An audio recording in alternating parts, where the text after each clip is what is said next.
बिस्मिल्लाहिर्रहमानिर्रहीम। तो दोस्तों, उम्मीद है कि आपने हमारी साबका वीडियो को देखकर अपने लैपटॉप और कंप्यूटर के अंदर, इसी तरह अपने एंड्रॉयड मोबाइल के अंदर या अपने आईफ़ोन के अंदर आपने मकतबा शामिला को इंस्टॉल कर लिया होगा। तो मैंने ये आपको एक चीज़ बताई थी कि मकतबा शामिला के ये जो तीनों वेरिएंट हैं, इन तीनों के अंदर एक चीज़ रिक्वायर है। चाहे आप लैपटॉप के अंदर इस्तेमाल करें मकतबा शामिला को, चाहे आप एंड्रॉयड मोबाइल के अंदर मकतबा शामिला को इस्तेमाल करते हैं और चाहे आप आईफ़ोन के अंदर मकतबा शामिला को इंस्टॉल करते हैं, एक चीज़ आपको रिक्वायर होगी और वो क्या है? वो है अरबी कीबोर्ड। अगर आप अरबी कीबोर्ड इंस्टॉल नहीं करते हैं, आप उर्दू कीबोर्ड के साथ या इंग्लिश कीबोर्ड के साथ कुछ टाइप करके सर्च करते हैं, तो फिर बहुत मुश्किल है कि आप अपने मतलूबा नताइज को हासिल कर सकें। तो इसलिए अरबी कीबोर्ड आपके कंप्यूटर के अंदर, आपके मोबाइल के अंदर जिसमें आप मकतबा शामिला को इस्तेमाल करना चाहते हैं, उनके अंदर अरबी कीबोर्ड लाज़मी इंस्टॉल होना चाहिए। तो आज की वीडियो में इसी बारे में आपको बताया जाएगा कि आप अपने कंप्यूटर के अंदर, अपने एंड्रॉयड मोबाइल के अंदर और अपने आईफ़ोन के अंदर अगर आप अरबी कीबोर्ड को इंस्टॉल करना चाहते हैं, तो इसका क्या तरीका है और कौन-सी सेटिंग आपको करनी चाहिए। तो सबसे पहले कंप्यूटर के मतलब आपको बताते हैं कि अगर आप कंप्यूटर के अंदर विंडोज़ 10 या विंडोज़ 11 के अंदर आप अरबी कीबोर्ड को इंस्टॉल करना चाहते हैं, तो उसका क्या तरीका है। इस वीडियो की डिस्क्रिप्शन में आपको एक लिंक मिलेगा, उस लिंक से आपने अरबी कीबोर्ड को डाउनलोड कर लेना है। जब ये फ़ाइल आपके पास डाउनलोड हो जाए तो आपने इसको राइट क्लिक करके एक्सट्रैक्ट कर लेना है।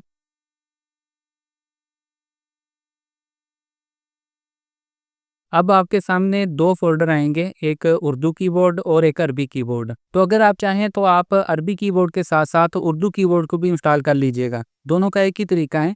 मैं आपको एक कीबोर्ड इंस्टॉल करने का तरीका बताऊँगा, तो दूसरे कीबोर्ड को भी सेम उसी तरीके से आपने इंस्टॉल कर लेना है। अगर आप उर्दू कीबोर्ड को इंस्टॉल कर लेते हैं, तो इसका ये फ़ायदा होगा कि अगर आपको माइक्रोसॉफ्ट वर्ड के अंदर या किसी और सॉफ्टवेयर के अंदर उर्दू लिखने की ज़रूरत पेश आती है या आप गूगल के ऊपर उर्दू में कुछ लिख के तलाश करना चाहते हैं, तो अगर ये कीबोर्ड आपके पास इंस्टॉल होगा तो आपको उर्दू टाइप करने के अंदर, उर्दू लिखने के अंदर कोई प्रॉब्लम पेश नहीं आएगी। तो आइए अभी हम अरबी कीबोर्ड को इंस्टॉल करते हैं। अरबी कीबोर्ड को इंस्टॉल करने के लिए ये जो फ़ोल्डर है अरेबिक, आपने इसको ओपन कर लेना है। अब इसके अंदर बहुत सारी फाइलें आपके सामने आएँगी। आपने ये वाली जो फ़ाइल है, सेटअप लिखा हुआ है इसके ऊपर, इसको मैं बड़ा करके आपको दिखाता हूँ, ये देखें। ये वाली जो सेटअप फाइल है, इसको आपने रन कर लेना है। जब आप इसको रन करेंगे तो एक बॉक्स आपके सामने आ जाएगा, उसमें लिखा होगा कि इंस्टॉलेशन मुकम्मल हो चुकी है, तो आपने उसको क्लोज़ कर देना है। बस इतना सा ही काम है। आपने अरबी कीबोर्ड को हमारे दिए गए लिंक से डाउनलोड करना है और उसके बाद आपने इस एक फ़ाइल को रन करना है, तो आपके कंप्यूटर के अंदर अरबी कीबोर्ड इंस्टॉल हो जाएगा। मोस्टली ये होता है कि आमतौर पर जब आप इस फ़ाइल को रन करेंगे तो फ़ौरन अरबी कीबोर्ड आपके पास इंस्टॉल हो जाएगा और आपको लिखने के अंदर कोई प्रॉब्लम पेश नहीं आएगी। लेकिन बाज़ औक़ात ऐसा होता है कि कंप्यूटर के अंदर पहले ही अरबी कीबोर्ड किसी ने इंस्टॉल किया हुआ होता है, लेकिन उसके अंदर जो कीज़ की तरतीब होती है वो कुछ और होती है। मिसाल के तौर पर वैसे ये जो अरबी कीबोर्ड मैंने आपको दिया है, अगर आप इसको इंस्टॉल करते हैं तो इसके अंदर ए से अलिफ आएगा, इसी तरह एस से सीन आएगा। लेकिन अगर आपने कोई और अरबी कीबोर्ड इंस्टॉल किया होगा, तो उसमें हो सकता है ए के साथ अलिफ ना आए, कोई और वर्ड आए। इसी तरह एस के साथ सीन की जगह कोई और वर्ड आए, तो इस तरह की प्रॉब्लम पेश आती है। तो बावक़ात ऐसे होता है कि आपके कंप्यूटर में पहले ही अरबी कीबोर्ड कोई और इंस्टॉल होता है। तो अब अगर आप इस कीबोर्ड को इंस्टॉल कर भी लेते हैं, तब भी आपको अरबी लिखने के अंदर प्रॉब्लम पेश आएगी। तो अब आपने करना क्या है, तो पहले आपने, अगर आपके कंप्यूटर के अंदर इस तरह का मसला आ रहा है, तो फिर आपने पहले जो कीबोर्ड इंस्टॉल है उसको रिमूव करना है। तो आइए मैं आपको बताता हूँ कि अगर आपके कंप्यूटर के अंदर पहले ही कोई कीबोर्ड इंस्टॉल है, आप उसको रिमूव करना चाहते हैं, तो कैसे किया जा सकता है। तो इसके लिए आपने यहाँ ये जो ENG लिखा हुआ है, इस पर आपने क्लिक करना है। उसके बाद यहाँ आपने मोर कीबोर्ड सेटिंग में आना है। यहाँ आने के बाद चूँकि अरबी लिखने के अंदर आपको प्रॉब्लम पेश आ रही है, यहाँ पर उन कीबोर्ड्स की लिस्ट होगी जो कि आपके कंप्यूटर के अंदर इंस्टॉल होंगे। तो इस वक्त मेरे कंप्यूटर में इंग्लिश डिफ़ॉल्ट पर इंस्टॉल होता है, अरबी कीबोर्ड इंस्टॉल है और उर्दू कीबोर्ड इंस्टॉल है। आपको चूँकि अरबी लिखने के अंदर प्रॉब्लम पेश आ रही है, तो आपने ये जो अरबी के आखिर में 3 डॉट्स दिए गए हैं, इनको आपने क्लिक करके यहाँ लैंग्वेज ऑप्शन पर आपने क्लिक करना है। उसके बाद आप स्क्रॉल करके यहाँ नीचे आएँ, तो ये देखें यहाँ कीबोर्ड्स के नीचे यहाँ उन कीबोर्ड्स की लिस्ट आएगी जो कीबोर्ड आपके कंप्यूटर में इस वक्त इंस्टॉल हैं। तो अगर आपके पास इस कीबोर्ड के अलावा कोई और कीबोर्ड भी शो हो रहा है, तो आपने क्या करना है, आपने उस कीबोर्ड के आखिर में ये जो 3 डॉट्स हैं, इन पर आपने क्लिक करना है और फिर आपने उसको यहाँ से रिमूव कर देना है। तो अगर आपके पास इसके अलावा कोई और कीबोर्ड शो नहीं हो रहा है, तो फिर कोई मसला नहीं है। तो फिर आप जब अरबी लिखेंगे, तो आपको अरबी लिखने के अंदर कोई प्रॉब्लम पेश नहीं आएगी। तो ये था अरबी कीबोर्ड इंस्टॉल करने का तरीका। मैंने आपको बताया कि अगर आप उर्दू कीबोर्ड को भी इंस्टॉल करना चाहते हैं तो सेम यही प्रोसेस है। आपने इसी तरह उर्दू वाले फ़ोल्डर में आना है और यहाँ आकर आपने इस सेटअप वाली फ़ाइल को रन कर देना है, तो उर्दू कीबोर्ड आपके पास इंस्टॉल हो जाएगा। तो दोस्तों ये था लैपटॉप या कंप्यूटर के अंदर अरबी कीबोर्ड इंस्टॉल करने का तरीका। अब आइए एंड्रॉयड मोबाइल और टैब के अंदर अरबी कीबोर्ड इंस्टॉल करने का तरीका आपको बयान करते हैं। तो इसके लिए एक छोटी सी एप्लीकेशन आपने इंस्टॉल करनी है, प्ले स्टोर पर जाना है और यहाँ प्ले स्टोर में आने के बाद आपने सर्च बार में स्विफ्ट कीबोर्ड लिख के तलाश करना है। ये देखें, ये कीबोर्ड मेरे सामने आ गया है। ये पहले ही मेरे मोबाइल के अंदर इंस्टॉल है, तो इसलिए यहाँ अपडेट लिखा हुआ आ रहा है। तो मैं इसको अपडेट कर लेता हूँ। तो जब तक ये अपडेट होता है, मैं आपको बता दूं कि ज़रूरी नहीं है कि आप यही एप्लीकेशन इस्तेमाल करें। अगर आप कोई और एप्लीकेशन इस्तेमाल करना चाहते हैं, जिस तरह के गूगल की जीबोर्ड एप्लीकेशन है, तो उसके ज़रिए भी आप अरबी कीबोर्ड को इस्तेमाल कर सकते हैं। तो अगर आप वो इस्तेमाल करना चाहते हैं तो वो कर लें। इसके अलावा भी अगर कोई और एप्लीकेशन आपके पास है, आप उसको यूज़ कर रहे हैं या आप करना चाहते हैं, तो कोई भी आप एप्लीकेशन यूज़ कर सकते हैं। चूँकि मुझे ये वाली एप्लीकेशन पसंद है, मैं इसको ज़्यादातर यूज़ करता हूँ एंड्रॉयड के अंदर, तो इसलिए मैं आपको इसके बारे में बता रहा हूँ। ये माइक्रोसॉफ्ट की एप्लीकेशन है, एक अच्छी एप्लीकेशन है। तो इसको अगर आप इस्तेमाल करना चाहें तो इसको भी इस्तेमाल कर सकते हैं। अब ये एप्लीकेशन मेरे पास इंस्टॉल हो गई है। यहाँ ओपन से यहाँ इसको ओपन कर लेना है। अगर आप अकाउंट लॉगिन करना चाहते हैं तो आप यहाँ अकाउंट्स में जाके यहाँ अगर माइक्रोसॉफ्ट के अकाउंट से लॉगिन करना है तो उसके ज़रिए भी लॉगिन कर सकते हैं। अगर गूगल के ज़रिए लॉगिन करना है तो उसके ज़रिए भी कर सकते हैं। अब इसके अंदर अरबी लैंग्वेज ऐड करने के लिए यहाँ अपने लैंग्वेजेस में आना है और उसके बाद यहाँ ऐड लैंग्वेज पर आपने क्लिक करना है। अब यहाँ आपने अरबी लैंग्वेज को फाइंड करना है। ये बहुत लंबी लिस्ट है, मैं यहाँ सर्च बार में अरेबिक लिख के सर्च कर लेता हूँ। अब ये अरेबिक के कई वर्जन यहाँ आ चुके हैं, तो मैं ये सिंपल अरेबिक है जो इसको मैं यहाँ प्लस के सिंबल पर क्लिक करके इसको ऐड कर लेता हूँ। अब ये अरबी लैंग्वेज यहाँ इस एप्लीकेशन के अंदर डाउनलोड होना शुरू हो गई है। ये देखिए अरबी लैंग्वेज इस एप्लीकेशन के अंदर ऐड हो गई है। अब इसके जो कीबोर्ड के मुख्तलिफ व्यू ये इसने दिए हैं, तो आप इनमें से जो व्यू सिलेक्ट करना चाहते हैं तो वो आप सिलेक्ट कर सकते हैं। उसके बाद यहाँ ओके कर देना है।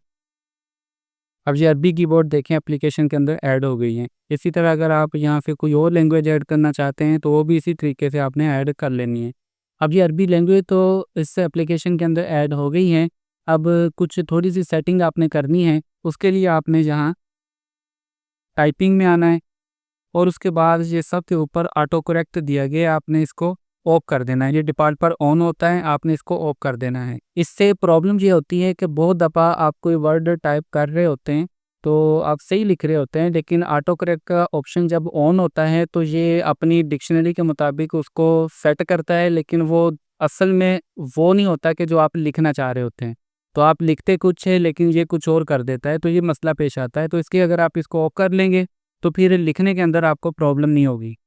तो अब क्या करना है, अब आपने जब मकतबा शामला को ओपन करना है, आपने उसके अंदर कुछ टाइप करना है, तो उस वक्त आपके सामने अगर इंग्लिश कीबोर्ड आ रहा है इस तरीके से, तो आपने क्या करना है, आपने ये जो स्पेस बार वाला बटन है, आपने इसको इसको टच एंड होल्ड करके राइट से लेफ़्ट या लेफ़्ट से राइट आपने ड्रैग कर देना है।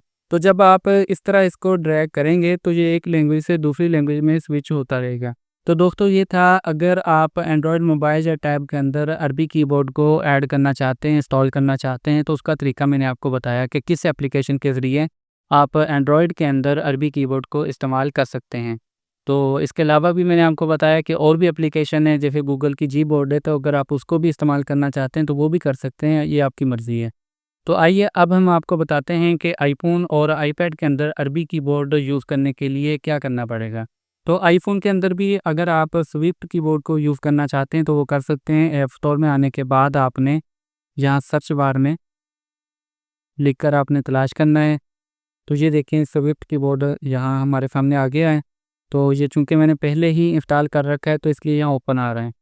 तो इसको ओपन करेंगे तो इसका व्यू थोड़ा-सा मुख्तलिफ होगा। लेकिन यहाँ लैंग्वेज ऐड आपने करनी है तो वो यहाँ कर आपने करनी है। और उसके बाद अगर आपने इसका ऑटो करेक्ट ऑफ करना है तो इसके लिए आपने यहाँ सेटिंग में आना है और फिर ये ऑटो करेक्ट का ऑप्शन आपको मिलेगा, इसको आपने ऑफ कर देना। तो जिस तरह हमने एंड्रॉयड के अंदर अरबी कीबोर्ड यूज़ करने के लिए अलग से एक एप्लीकेशन इंस्टॉल की थी और इसी तरह कंप्यूटर के अंदर भी हमने अलग से एक एप्लीकेशन इंस्टॉल की थी अरबी कीबोर्ड को यूज़ करने के लिए। तो आईफ़ोन और आईपैड के अंदर भी अगर आप चाहें तो यही स्विफ्ट कीबोर्ड की एप्लीकेशन आपको मिल जाएगी। आप इसके ज़रिए भी अरबी कीबोर्ड को यूज़ कर सकते हैं। सेम वही तरीका है जो कि एंड्रॉयड के अंदर है। लेकिन मुझे यहाँ आईफ़ोन के अंदर जो इसका अपना अरबी कीबोर्ड होता है वो ज़्यादा पसंद है।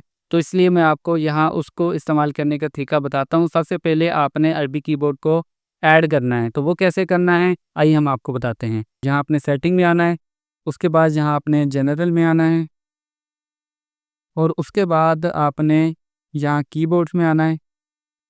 उसके बाद यहाँ आपने कीबोर्ड में आना है। अब यहाँ आने के बाद आपने ऐड न्यू कीबोर्ड में आकर अरेबिक लिखकर तलाश करना है। ये अरबी कीबोर्ड आ गया है तो इसको मैंने टच किया और उसके बाद यहाँ पर अरेबिक के दो यहाँ इन्होंने ऑप्शन दिए हैं। तो इसमें वही जो मैंने आपको स्विफ्ट कीबोर्ड के अंदर भी बताया था कि कीबोर्ड्स की लेआउट मुख्तलिफ होती हैं। तो इसमें जो हरूफ लिखने की तरतीब है वो किस तरह की होनी चाहिए। तो मैं यहाँ से भी पीसी वाली जो लेआउट है उसको मैं सिलेक्ट कर लेता हूँ और फिर यहाँ डन कर देना है। अब ये देखें अरबी कीबोर्ड यहाँ ऐड हो गया लिस्ट के अंदर। अब अगर आप कीबोर्ड को ऊपर या नीचे मूव करना चाहते हैं तो पहले आपने यहाँ एडिट पर क्लिक करना है और फिर ये जो 3 लाइन्स हैं इसको आपने टच करके आप जिस जगह इसको रखना चाहते हैं वहाँ आप इसको रख सकते हैं। अगर आप इनमें से किसी कीबोर्ड को रिमूव करना चाहते हैं तो आप यहाँ ये जो रेड सर्कल के अंदर माइनस का सिंबल दिया गया आपने इसको टच करना है तो वो कीबोर्ड आपकी इस लिस्ट से रिमूव हो जाएगा। तो मैंने किसी को रिमूव नहीं करना इसलिए मैं यहाँ डन कर देता हूँ। अब अगर किसी भी जगह अरबी लिखनी है तो आपने करना क्या है, अगर आपके सामने इस तरह इंग्लिश कीबोर्ड आ रहा है तो आपने यहाँ ये जो ग्लोब का आइकन है आपने इस पर टच करना है। एक मरतबा टच करेंगे तो इंग्लिश कीबोर्ड के बाद आपने जो कीबोर्ड रखा था वो आ जाएगा, फिर टच करेंगे तो फिर उसके बाद जो कीबोर्ड है वो आ जाएगा। अब अगर आप दोबारा टच करते हैं तो फिर इंग्लिश कीबोर्ड पर वापस आ जाएंगे। क्योंकि मैंने 3 ही कीबोर्ड इसके अंदर ऐड किए थे तो इसलिए ये पहले इंग्लिश उसके बाद अरबी और फिर उर्दू और फिर दोबारा इंग्लिश आ जाता है। अब यहाँ ये जो इसका अपना कीबोर्ड है इसके अंदर भी आपने वही सेटिंग करनी है कि ऑटो करेक्शन को आपने ऑफ कर देना है और इसके अलावा बाकी जितनी चीज़ें हैं आप अगर उनको ऑन रखना चाहते हैं तो रख सकते हैं। मैंने भी बाकी सब चीज़ों को ऑन रखा हुआ है, सिर्फ ऑटो करेक्शन को ऑफ कर देना है। ऑटो करेक्शन ऑन होने का मसला वही होता है कि बहुत दफ़ा आप कुछ टाइप कर रहे होते हैं लेकिन ये अपनी डिक्शनरी के मुताबिक अगर किसी लफ्ज़ को ये फाइंड करता है कि वो लफ्ज़ करेक्ट नहीं है तो ये उसको करेक्ट कर देता है। तो इस तरह आप कुछ और लिखना चाह रहे होते हैं और ये कुछ और लिख देता है। तो ये मसला होता है इसलिए ऑटो करेक्शन को मैं ऑफ रखता हूँ। तो अब आखिर में आईफ़ोन का जो सबसे बेहतरीन फीचर है जिसकी वजह से मैं जो आईफ़ोन का अपना अरबी कीबोर्ड या उर्दू कीबोर्ड है उसको रेकमेंड करता हूँ आईफ़ोन और आईपैड के अंदर इस्तेमाल करना। तो वो ये है कि इसके अंदर ये सहूलत दी गई है कि आप अगर एक जुमला है आप बार-बार वो जुमला लिखते हैं जिस तरह के बिस्मिल्लाहिर्रहमानिर्रहीम बार-बार आपको लिखने की ज़रूरत पेश आती है तो आप क्या करें, आप इसका एक शॉर्टकट रख लें। आप वो शॉर्टकट लिखने के बाद जैसे ही स्पेस आप देंगे तो फिर वो पूरा जुमला लिखा हुआ खुद ही आ जाएगा। इसी तरह अगर आप दुरूद शरीफ बार-बार लिखते हैं सल्लल्लाहु तआला अलैहि वालैहि वसल्लम तो बार-बार लिखने के बजाय तो आप क्या करें, आप दुरूद शरीफ का एक शॉर्टकट रख लें। आप वो शॉर्टकट लिखने के बाद जैसे ही स्पेस देंगे तो पूरा दुरूद शरीफ लिखा हुआ आ जाएगा। तो उसके लिए आपने यहाँ टेक्स्ट रिप्लेसमेंट में आना है और यहाँ आने के बाद आपने यहाँ सबसे ऊपर राइट साइड पर ये जो प्लस का सिंबल है इस पर आपने क्लिक करना है और यहाँ फ्रेज़ में आपने वो जुमला लिखना है जो कि आप पूरा जुमला लिखना चाहते हैं। जिस तरह के मैंने यहाँ बिस्मिल्लाहिर्रहमानिर्रहीम ये मैंने लिख दिया है। तो अब जो इसका शॉर्टकट रखना है तो वो आपने यहाँ शॉर्टकट के बॉक्स में आकर टाइप कर देना है। इसका मैं शॉर्टकट ये रख देता हूँ कि जब मैं एक पहला जो इसका वर्ड है वो मैं टाइप करूँ तो पूरी जो बिस्मिल्लाह शरीफ है वो आ जाया करे। तो अब सेव कर देना है। अब ये देखें, यहाँ नोट्स में आने के बाद मैंने जहाँ ये वर्ड लिखा, तो अब जैसे ही मैं स्पेस देता हूँ तो वो पूरी बिस्मिल्लाह शरीफ यहाँ खुद ही आ गई हैं। तो ये बहुत बेहतरीन फीचर है आईफ़ोन का। तो दोस्तों, ये थी हमारी आज की वीडियो जिसमें हमने आपको कंप्यूटर, लैपटॉप, मोबाइल, चाहे आप आईफ़ोन यूज़ कर रहे हैं या एंड्रॉयड यूज़ कर रहे हैं, तो उसके अंदर अरबी कीबोर्ड ऐड करने का, इंस्टॉल करने का और इस्तेमाल करने का तरीका बयान किया। तो उम्मीद है कि ये वीडियो देखने के बाद आप अपनी किसी भी डिवाइस के अंदर अरबी कीबोर्ड को ईज़िली इस्तेमाल कर सकेंगे। अगर कोई मसला पेश आता है तो आप इस वीडियो के नीचे कमेंट करके हमसे पूछ सकते हैं। इंशाल्लाह आपके हर कमेंट का रिप्लाई देने की कोशिश करूँगा। जल्द मिलते हैं हमारी नेक्स्ट वीडियो के साथ, तब तक के लिए दुआओं में याद रखिएगा। अल्लाह हाफ़िज़।